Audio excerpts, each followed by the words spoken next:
الرجيم بسم الله الرحمن الرحيم الذين إن مكناهم في الأرض أقاموا الصلوات وآتوا الزكاة وعملوا بالمعروف ونهوا عن المنكر ولله عاقبة الأمور এরশাদ হচ্ছে আর যাদের হাতে আমি ক্ষমতা দান করি তারা যেন সালাত কায়েম করে, যাকাত প্রদান করে, সৎ কাজের আদেশ দেয়, অসৎ কাজ থেকে নিষেধ করে, আর এসব কাজের প্রতিদান একমাত্র আল্লাহ। বাংলাদেশ জামাত ইসলামী সিরাজগঞ্জ ইউনিয়ন কর্তৃক আয়োজিত আজকের এই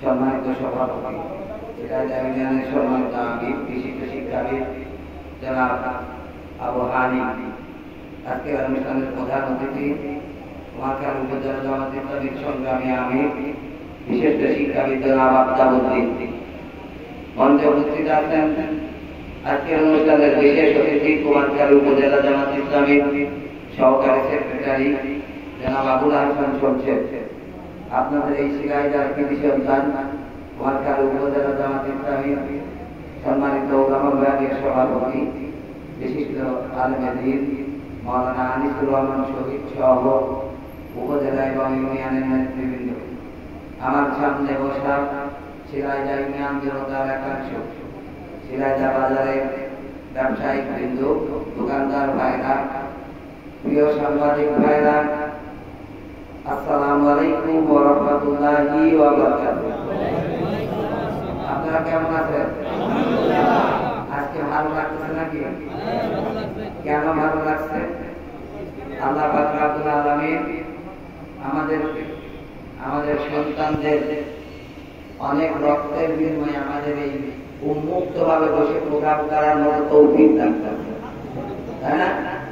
তা না হলে যদি 5 আগস্টের আগে এই প্রোগ্রাম করতাম অনেকে গেটের কাছে দাঁড়াতাম, পুলিশ আসার আগে আমাকে এই পাশে পালাতে পারে। আল্লাহ যে আল্লাহ এই পরিবেশটা দান করলেন, সে আল্লাহ দরবারে শুকরিয়া জানানোর দরকার আছে না নাই? প্রিয় উপস্থিতি, বিগত 16 বছরে বাংলাদেশের সবচাইতে মজলুম নির্যাতিত একটা দলের নাম হচ্ছে বাংলাদেশ জামাত ইসলামী। জামাত ইসলামীর উপর যেভাবে নির্যাতনের স্টিম রুলার চালানো হয়েছে, এইরকম স্টিম রুলার যদি অন্য পদের দলের উপর চালানো হতো তাহলে বাংলাদেশে তাদের অস্তিত্ব খুঁজে পাওয়া যেত। এদেশে আমরা দেখেছি কেউ আঘাত করে রাজনীতি করছে, কেউ বন্ধুত্ব করছে, আত্মীয়তা করছে, মেয়ে বিয়ে দিয়েছে ব্রিটিশকে আমরা বাঁচানোর জন্য, আর জামাত ইসলামীকে ঘৃণা করেছে যে জামাত ইসলামীর জায়গা বাংলাদেশের মাটিতে হবে না, তাই না? কিন্তু আল্লাহ পাক রব্বুল আলামিন বলেছেন ইউরিদুনা লিইউতিফিউ নূরাল্লাহি বিআফওয়াহিহিম ওয়াল্লাহু মুতিম্মু নূরিহি ওয়ালাউ কারিহাল কাফিরুন। আল্লাহ বলেছেন তারা তাদের মুখের ফুৎকারে আল্লাহর দ্বীনকে নিভিয়ে দিতে চায়, কিন্তু আল্লাহ তার দ্বীনের পূর্ণতা দান করে, এতে কাফেরদের যতই মন খারাপ হোক না কেন। বাংলাদেশ জামাত ইসলামীকে আল্লাহ পূর্ণতা দান করেছেন কিনা? কেন পূর্ণতা দান করেছেন?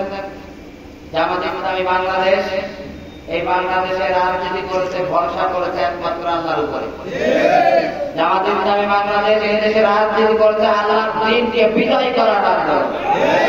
জামাত ইসলামী নিজের পেট ভরার আন্দোলন করে নাই, জামাতের কর্মীরা বাড়ি গাড়ি করার জন্য কোন আন্দোলন করে নাই। জামাতের কর্মীরা আন্দোলন করেছে এদেশের ভুগা থাকা মানুষের মুখে কিছু অন্ন তুলে দেওয়া। জামাত ইসলামী আন্দোলন করেছে এদেশের দুটি মানুষের পাশে দাঁড়ানোর জন্য। কিন্তু এই কাজগুলো যখন করা হয়, যখন ভালো কাজগুলো করা হয়, তখন কাফেরদের মন খারাপ হয়, গা জ্বালা ধরে, তখন তারা এর বিরুদ্ধে ষড়যন্ত্র করে। বিগত 16 বছর ষড়যন্ত্র করেছে আমাদের বন্ধু আওয়ামী লীগের নেতৃবৃন্দ, সেই সাথে ঘি ঢালেছে জাসদের কিছু সন্ত্রাসী। আজকে বাংলাদেশের রাষ্ট্র কৃষক কিনা কেন সব জাসদের আন্দোলনে শুধু ঘুরি ভরা টার্গেট ছিল, কোন আদর্শ মানুষ তৈরি টার্গেট নির্যাতন নিষ্পেষণ চালিয়েছে, নির্বিচারে মানুষকে রাতের অন্ধকারে হত্যা করেছে। আজ এজন্য শাসনের কোন নেতা প্রকাশ্যে আন্দোলন করতে পারে না। ঠিক তেমনি ভাবে এই 16 বছরে আমাদের বন্ধু আওয়ামী লীগের নেতৃবৃন্দ তারা মনে করতো এই বাংলাদেশ আমাদের বাপ দাদার পৈতৃক সম্পদ, আর যারা বাস করে তারা এই দেশের বিভূতি অথবা ঘর জামায়। ঘর জামায়ের অবস্থা কি হয়? তারা এক এক করে, আমরা ছোটকালে শুনতাম যে সমাজের মধ্যে পরিবার যদি খারাপ কাজ করে সামাজিক ভাবে তাদেরকে কি করা হয়, এক করে করা হয়। আওয়ামী লীগ এমনি ভাবে এই দেশের সাধারণ মানুষদেরকে এক করে করতে করতে একসময় এমন অবস্থা হয়েছে যে এক করে আমরা বেশি আবার আওয়ামী লীগ করাতে বাধ্য হয়েছে। তাই হয় নাই? আগামীকাল যদি আমরা আওয়ামী লীগের ভূমিকা পালন করি, আমাদেরকে সবাই সবাই করে পাবে, হ্যাঁ, আমাদের পরিণতি হবে আওয়ামী লীগের মধ্যে ভয়াবহ, তাই না? বাংলাদেশ জামাত ইসলামীর সম্মানিত আমির ডাক্তার শফিকুর রহমান সাধারণ ক্ষমা ঘোষণা করেছেন। কেন করেছেন? শিক্ষা কি ডাক্তার শফিকুরের? প্রিয় পরিচিত, আমি একটা ছোট্ট ঘটনা দিয়ে শুরু করতে চাই। মক্কার বুকে মদিনার একেবারে পাশেই, মদিনার একেবারে পাশেই একটা রাষ্ট্র, একটা গোত্র, যেটা ছিল বনু হানিফ গোত্র। সেই গোত্রের একজন সর্দার ছিল, খুব নিকৃষ্টতম সর্দার, যারা মুসলমানকে সুযোগ করে মুসলমানদেরকে হত্যা করত, মুসলমানদের উপরে আক্রমণ করার জন্য ওত পেতে থাকত। আরবের বুকে একটা প্রচলন ছিল যে আরবে আবু সুমামার হাত শুধুমাত্র মুসলমানদের রক্ত দ্বারা রঞ্জিত। এক সময় আবু সুমামাকে মুসলমান সাহাবীরা গ্রেফতার করে নিয়ে আসলো। নিয়ে আসার পর আল্লাহ রাসূল ঘৃণায় তার দিকে তাকালেন না। সে আল্লাহ রাসূলের কাছে বলতে, ইয়া মুহাম্মদ, তুমি যদি আমাকে এমনি এমনি ছেড়ে দাও তাহলে তোমার কোনো লাভ হবে না, আবার আমাকে যদি তুমি হত্যা করো তাও তোমার কোনো লাভ হবে না।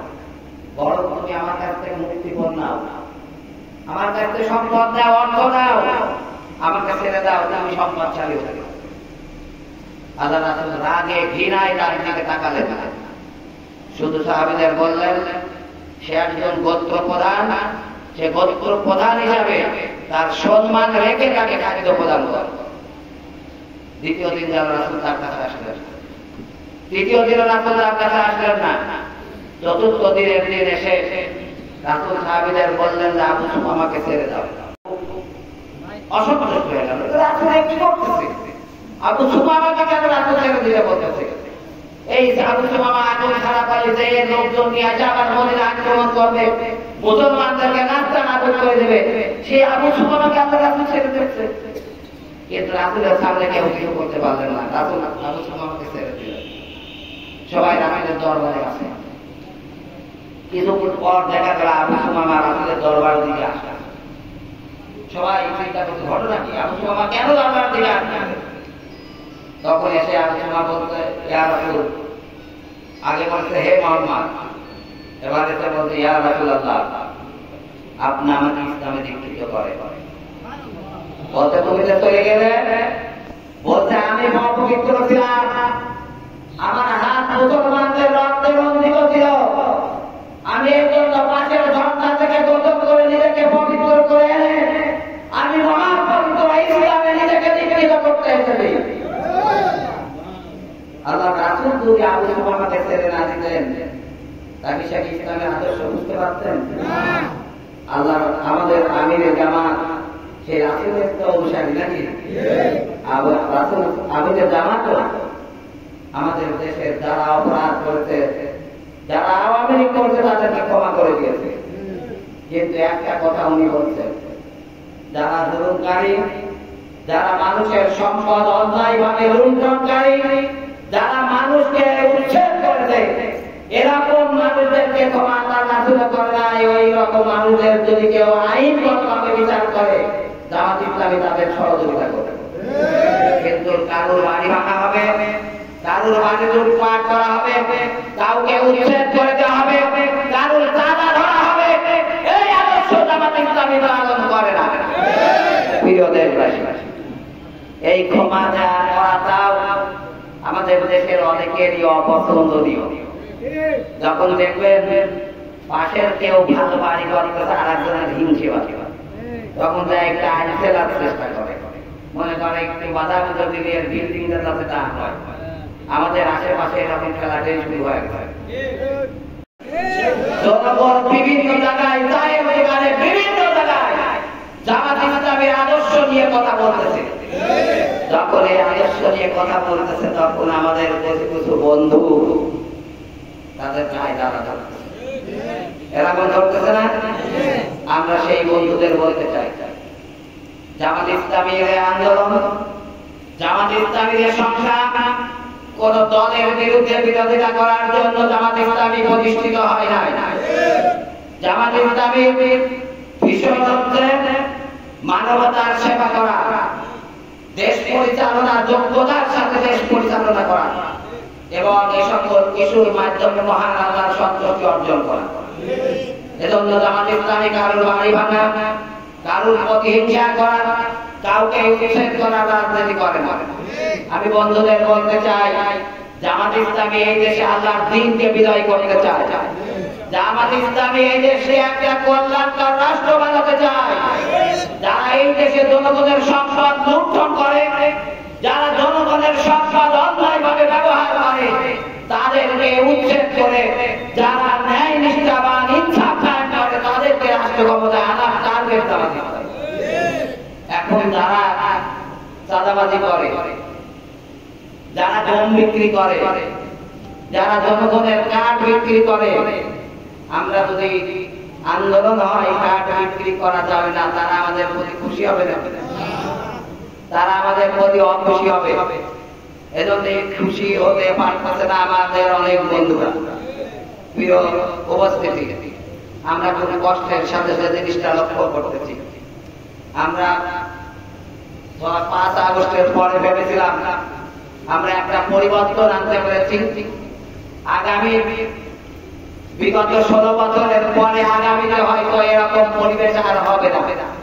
আমরা মনে করেছিলাম, আমরা যারা এই আন্দোলনের মাঠে ছিলাম, আমরা যারা বিগত 16 বছর লাঞ্ছিত হয়েছি, গ্রেপ্তার হয়েছি, অপমানিত হয়েছি, বাড়ি ছাড়া হয়েছি, আমরা সবাই এক হয়ে এক প্ল্যাটফর্মে এসে একটা নতুন বাংলাদেশ গড়ব। কিন্তু দুঃখের বিষয়, আমরা অনেককেই আমাদের সাথে পাচ্ছি না। যারা বিগত 16 বছর অন্যায় করেছে, চাঁদাবাজি করেছে, ভূমি দখল করেছে, দেশের সম্পদ লুণ্ঠন করেছে, তারা একটা প্ল্যাটফর্ম পরিবর্তন করেছে। তারা একটা এমন প্ল্যাটফর্মে যে হাজির হয়েছে, তারা মনে করেছে যে আমরা এই প্ল্যাটফর্মে গেলে পার পেয়ে যাবে। পার পেয়ে যাবে নাকি? যারা অন্যায়কারী তারা কি এই সমাজে জায়গা পাবে নাকি বলেন? তারা মনে করেছে আমরা ভোট পাইলে আবার সন্ত্রাসী করব। আমরাও প্রতিরোধ শুরু করেছি, আমরাও প্রতিরোধ করতেছি। যারা চাঁদাবাজি করে, যারা জনগণের সম্পদ লুণ্ঠন করে, যারা জনগণের সম্পদ নষ্ট করে, জামাত ইসলামীর আন্দোলন তাদের বিরুদ্ধে। জামাত ইসলামী বাংলাদেশ কারোর রক্ত চক্ষুকে ভয় পায় না। আপনারা ভয় পান নাকি? যারা ভয় পায় তারা কাপুরুষ। আমি জামাত ইসলামীর কর্মীদেরকে বলতে চাই, বিজয় কখনো মিথ্যার হয় না, বিজয় কখনো অন্যায়ের হয় না। যদি রুখে দাঁড়ানো যায়, সত্যের বিজয় অনিবার্য। যারা রুখতে পারে না, যারা কাপুরুষতা করে, তারা জান্নাতে যেতে পারে। আমরা এই জমিনে আল্লাহর দ্বীনকে বিজয় করতে চাই। আমরা এই জমিনে কোরআনের আলোকে একটা সমাজ গড়তে চাই। সেই সমাজ গড়তে হলে আমাদেরকে আদর্শবান হতে হবে। সেই সমাজ গড়তে হলে আমাদেরকে কোরআনের কর্মী হতে হবে। আমরা যদি আদর্শ মানুষ না হতে পারি, এই দেশকে আমরা আদর্শ সমাজ উপহার দিতে পারব না। এজন্য জামাত ইসলামের প্রথম এবং প্রধান টার্গেট হচ্ছে তার কর্মীদেরকে আদর্শ মানুষ হিসাবে গড়ে তোলা। আজকে যারা সমাজের নেতৃত্ব আসেন, তারা যদি অসৎ হয়, তারা যদি লুণ্ঠনকারী হয়, তাহলে কি দেশ ভালো দেশ বানানো যাবে? বিগত 16 বছরে এদেশের শিক্ষা ব্যবস্থাকে ধ্বংস করে দেওয়া হয়েছে। বিগত 16 বছরে এদেশের অর্থনীতিকে এমন একটা পর্যায়ে চলে গেছে, 1 কেজি বাগুন 140 টাকায় কিনা রাখছে। এই দেশকে যদি ভালো দেশ বানাতে হয়, এই দেশ যদি দ্রব্যমূল্যের ঊর্ধ্বগতি রোধ করতে হয়, তাহলে আদর্শ মানুষদেরকে এই সমাজ চালাতে হবে। প্রিয় উপস্থিতি, আমরা যখন উপজেলা ভাইস চেয়ারম্যান ছিলাম, তখন আমাদের একটা ট্রেনিং এর উদ্বোধনী অনুষ্ঠানে একজন মন্ত্রী বললেন যে আমরা আসলে দেশের উন্নয়ন কিভাবে করব, যদি 100 টাকা জনগণের জন্য পাঠাই তাহলে জনগণ মাত্র 10 টাকা পায়। আমি সেদিন সেই জায়গা বক্তব্য দেওয়ার সুযোগ হয়েছিল। আমি সেখানে বক্তৃতা দিতে দাঁড়িয়ে বলেছিলাম যে আপনি হতাশা ফিল করতেছেন, 100 টাকা থেকে জনগণ 1 টাকা পায়। আমি বললাম জনগণ পর্যন্ত ওই টাকা পৌঁছায় না, কারণ ওই টাকা আপনাদের নেতারা খায়া ওই তার ভাগাভাগি করতে মারামারি করে ওরাই নিহত হয়, নিজের কর্মীদের পর্যন্ত এই টাকা পৌঁছায় না। এই দায়িত্বটা জামাত ইসলামীকে দেন। জামাত ইসলামী বাংলাদেশ, এই বাংলাদেশে এমন একদল মানুষ তৈরি করেছে, ওই 100 টাকা জনগণের কাছে 100 টাকায় পৌঁছাবে, 1 টাকা করতে হবে না। জামাত ইসলামী এরকম একদল আদর্শ মানুষ তৈরি করেছে। প্রিয় দেশবাসী, 1971 সালের পর থেকে আজ পর্যন্ত এদেশে অনেক দলই রাষ্ট্র পরিচালনা করেছে। তাদের বক্তব্য সব সময় ছিল দেশের মানুষের ভাগ্যের উন্নয়ন করা। তারা দেশের মানুষের ভাগ্যের পরিবর্তন করতে চেয়েছে। আপনারা বলেন, এই 54 বছরে দেশের মানুষের ভাগ্যের কোন পরিবর্তন হয়েছে? কেন হয় নাই? শেখ মুজিব ক্ষমতায় এসে দুঃখ করে বলেছিলেন যে 7 কোটি বাঙালি 8 কোটি কম্বল আমরা। আমারটা কোথায়? আমার কম্বল কোথায়? জনগণ মানুষ পায় সোনার করি, বিভিন্ন দেশ পায় সোনার করি, আর আমি পাই করে করি। কেন করে পেয়েছেন? শেখ মুজিবের দল পরিচালনার ক্ষেত্রে আদর্শ মানুষ তৈরি করার কোন কর্মসূচি তার মধ্যে ছিল না। যার কারণে 8 কোটি কম্বল চুরি হয়ে গেছে, শেখ মুজিবের তা উপায় নাই। আমরা জামাত ইসলামীর নিশ্চয়তা দিতে চাই, 8 কোটি কম্বল যদি 7 কোটি মানুষের জন্য হয়, 8 কোটি 1 কোটি বেঁচে থাকবে, একটাও কোনো মানুষ হাত দিতে পারবে না যদি জামাত ইসলামী দেশের রাষ্ট্র ক্ষমতায় আসে। শুধু তাই না, প্রিয় দেশবাসী, আমাদের উপরে একটা দোষ চাপানো হয়, আমরা ক্ষমতায় আসতে লাগিয়ে দেশের হিন্দুদের কেটে কুটে শেষ করে আমরা নাকি হিন্দু ভাইদেরকে ভারতে পাঠিয়ে দেব। স্বাধীনতার পরে এদেশে যত হিন্দু ভাইরা নির্যাতিত হয়েছে সব জামাত ইসলামীর হাতে হয়েছে নাকি? জামাত ইসলামীর হাতে কয়টা হয়েছে দেখায় দেয়। যদি কেউ প্রমাণ দিতে পারেন, আমরা জামাত ইসলামী তার বিচার করব। জামাত ইসলামী এই কুমারখালীতে, এই সিলাইটাতে এবং এই কুমারখালীতে হিন্দুদের যত বড় বড় বাড়ি আছে এখনো দখলে আওয়ামী লীগের নেতাদের আছে। আমরা নাম ধরে চাট করে দিতে পারি যে অমক হিন্দুর বাড়ি জবরদস্তি দখল করে রেখেছে, একটা বাড়ি দখল করে রেখেছে, এরকম প্রমাণ দিতে পারলে আমরা তার প্রকাশ্যে হিসাবে আমরা হিন্দু ভাইদেরকে বলতে চাই, আওয়ামী লীগকে দেবতা ভাবে, আওয়ামী লীগকে দেবতা ভাবে। কিন্তু দুঃখের বিষয়, এদেশের হিন্দুদের জমি যা দখল হয়েছে জামাত করেছে না আওয়ামী লীগ করেছে? জামাত ইসলামী একজন আবার হিন্দুর জমি দখল করেছে? জামাত ইসলামী একজন হিন্দুর বাড়ি চাঁদাবাজি করেছে? বা জামাত ইসলামী কারোর পুকুরিতে জোর করে মাছ বাড়ি নিয়ে গেছে, এরকম প্রমাণ কেউ দিতে পারবেন? এ সকল যারা করেছে তার 95% আওয়ামী লীগের নেতাদের স্থান তারা করেছে। প্রিয় উপস্থিতি, আমরা হিন্দু ভাইদেরকে বলতে চাই, জামাত ইসলামী এদেশে আল্লাহর দ্বীন কায়েম করতে চাই। জামাত ইসলামী বাংলাদেশ এই দেশটা একটা ইনসাফ ভিত্তিক কল্যাণ রাষ্ট্র বানাতে চায়, এই জমিনে আল্লাহর দ্বীনকে বিজয় করতে চায়। জামাত ইসলামী ক্ষমতায় আসবে, এদেশে যেমন বৃষ্টি হলে বৃষ্টি হিন্দুর বাড়িও হয়, মুসলমানের বাড়িতে হয়। সূর্যের আলো একজন হিন্দুর বাড়িতেও পড়ে, একজন মুসলমানের বাড়িতেও পড়ে। জামাত ইসলামী ক্ষমতায় আসবে, ইসলামের আদর্শ যদি বাস্তবায়ন হয়, তাহলে এই দেশের সকল ধর্ম বর্ণের মানুষ তাদের যার যার অবস্থানে থেকে তারা তাদের পরিপূর্ণ অধিকার পাবে। এই 53 বছরে বাংলাদেশে কোন মুসলিম তাদের সঠিক অধিকার নিয়ে বসবাস করতে পারে না। আমি এক হিন্দুর দোকানে বসলাম, সে গল্প গল্প বলতেছে, ভাই আপনারা মনে করতেন তো আমরা খুব ছুটি আছে, প্রতি মাসে হিসাব করে দেওয়া। আমি বললাম যে জামাত ইসলামের কোন নেতা আসতেছে দেখান তো। আমি তো ইচ্ছা করতে পড়াশোনা 2-4-5টা বাড়ি দখল করতে পারতাম। আমি কারোর কাছে 1 টাকা চাঁদা দিয়েছি, এরকম প্রমাণ দেখায় দেন, কেন আপনারা তাদের সাথে থাকেন? বলতেছে, ভাই না থাকলে তো ওই যেটুকু আছে একটু আর থাকবে না। প্রিয় উপস্থিতি, জামাত ইসলামী বাংলাদেশ এদেশের সকল নাগরিককে, শুধু হিন্দু না, শুধু বৌদ্ধ খ্রিস্টান না, শুধু জেলে জাতি না, এদেশের সকল মানুষের কাছে তাদের সকল অধিকারকে সমানভাবে পৌঁছে দিতে চায়, ইনসাফ ভিত্তিক তাদের কাছে পৌঁছে দিতে চায়। এটাই হচ্ছে কল্যাণ রাষ্ট্র, এটাই হচ্ছে ইনসাফ ভিত্তিক রাষ্ট্র। একজন মানুষ তার অধিকার তার জোর গড়াই পারে।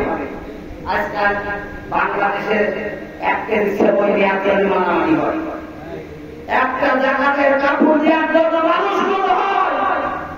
জামাত ইসলামী যদি দেশের রাষ্ট্র ক্ষমতায় আসে, কোন জনগণ জাকাত কেনা লাগবে না। জামাত ইসলামী দেশের ধনীদের কাছে জাকাত নিয়ে যে সকল ভোকানামা মানুষের কাছে পৌঁছে দেবে, তাদের একবার দৌড়াই পৌঁছাতে দেবে। এই জাকাত নেওয়ার জন্য লাইন দেওয়া লাগবে না, কারণ আল্লাহ পাক ঘোষণা করেছেন ধনীদের সম্পদে গরিবের রক্ত আছে, সম্পদ আছে, অধিকার আছে। এটা তাদের অধিকার, এটা তাদের দান করা না। যার টাকা আছে তার দায়িত্ব হচ্ছে এই অধিকার জনগণের জোর করে পৌঁছে দেওয়া। যদি দেশে ইসলাম ক্ষমতায় আসে, ইসলাম এই দায়িত্ব দেবে এদেশের ভোকা মানুষের কাছে তার অধিকারটাকে পৌঁছে দেওয়া। প্রিয় দেশবাসী, আমরা আমাদের সমাজে চেয়ারম্যান মেম্বার নির্বাচিত করি। ভোট দেওয়ার ক্ষেত্রে আমরা খালি গালাগালি করলে চলবে না।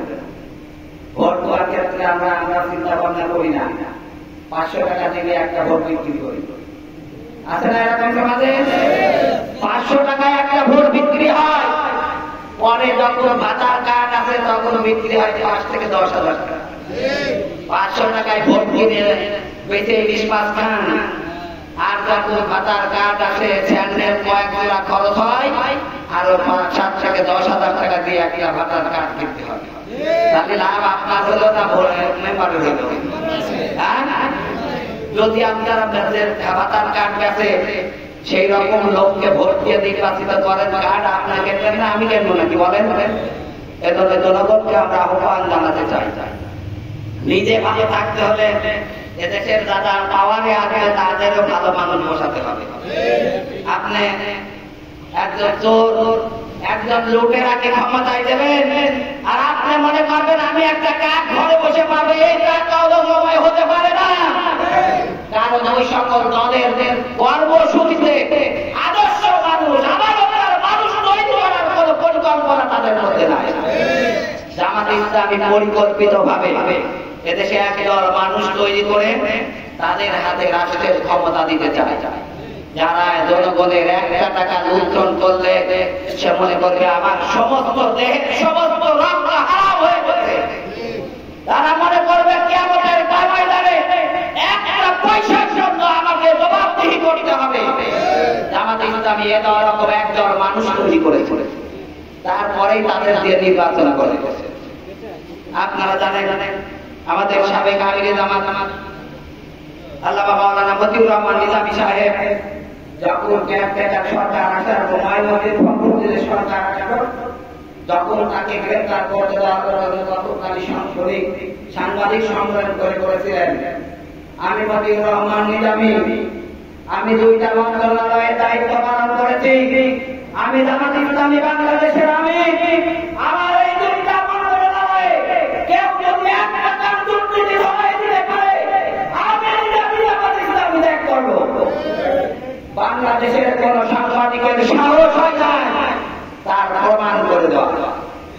আমি নিজেও একটা ছোট্ট দায়িত্ব আপনারা আমাকে দিয়েছিলেন, আমি এই উপজেলার ভাইস চেয়ারম্যান নির্বাচিত করছিলেন নাকি? আমি আমার বৈঠকে, শেষ বৈঠকে বিদায়ের দিন আমিও এই ঘোষণাটাই দিয়েছিলাম, জামাত ইসলামী বাংলাদেশ আমাকে নির্বাচনে দাঁড় করিয়েছিল।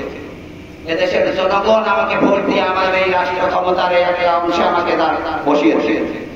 আমি 5 বছর দায়িত্ব পালন করেছি। এখানে সাংবাদিকরা আছেন, এখানে উপজেলার সকল অফিসার আছেন, এখানে উপজেলা চেয়ারম্যান ইউনো আছেন। আমি সবার চ্যালেঞ্জ করে বলতে চাই, যদি এই 5 বছরে 1 টাকার দুর্নীতি ধরতে পারে, আমি আপনার হয়তো জামাত ইসলামী ত্যাগ করব। আলহামদুলিল্লাহ, এরকম ক্ষমতা কারণ হয় না, কারণ জামাতে ইসলামী আমাকে কম চুরি করার জন্য দলের আনে না। জামাত ইসলামী আমাকে এনেছে এদেশের মানুষকে ইনসাফ উপহার দেওয়া। জামাত ইসলামী আমাকে এখানে এনেছে এদেশের মানুষের অধিকারটা দোরগোড়ায় পৌঁছে দেওয়া। আমি যদি সেটা না করি, আমার এই দল করার মতো অধিকার আমার থাকবে না। জামাত ইসলামী এমন দল, তার ওই নেতার মুখের দিকে তাকায় না, নেতার ক্ষমতার দিকে তাকায় না, তার নীতির ঐতিহ্যতা যদি জামাতের আদর্শের বাইরে হয়, তাহলে তার জামাত ইসলামী করার কোনো অধিকার নেই। প্রিয় দেশবাসী, বাংলাদেশ জামাত ইসলামী এই দেশকে একটা কল্যাণকর রাষ্ট্র উপহার দিতে চায়। বাংলাদেশ জামাত ইসলামী এই দেশকে একটা ইচ্ছা ভিত্তিক দেশ উপহার দিতে চায়। এই উপহার দিতে হলে যদি আপনারা এই জায়গায় না আনেন, তাহলে কি আমরা সেটা দিতে পারবো? হ্যাঁ, আমি দেশবাসীকে আহ্বান জানাতে চাই, আমরা আপনাদের একটা কল্যাণ রাষ্ট্র উপহার দিতে চাই, আমরা আপনাদেরকে একটা সোনার বাংলাদেশ উপহার দিতে চাই। সেই জন্যই জামাত ইসলামী আমাকে এইখানে এমপি তৈরি করছে। আপনারা যদি ভোট দেন, ইনশাআল্লাহ আমরা এই দেশে একটা কল্যাণকর দেশ হিসেবে আপনাদেরকে উপহার দেব। এজন্য আসেন, আমরা সবাই জামাত ইসলামের পতাকা তলে শামিল হই। আমাদের একটা দাওয়াতি অভিযান চলছে, এদেশের সকল মানুষের কাছে ইসলামের আহ্বান পৌঁছে দেওয়া, এদেশের সকল মানুষকে ইসলামের সুশীতল ছায়া তলে একত্রিত করা। আসেন, জামাত ইসলামী বাংলাদেশের এই পতাকা তলে শামিল হল। আমরা আপনাদেরকে একটা ইনসাফ ভিত্তিক কল্যাণ রাষ্ট্র উপহার দেব ইনশাআল্লাহ। আল্লাহ পাক আমাদের সবাইকে সেই তৌফিক দান করুন। আমিন। আসসালামু আলাইকুম।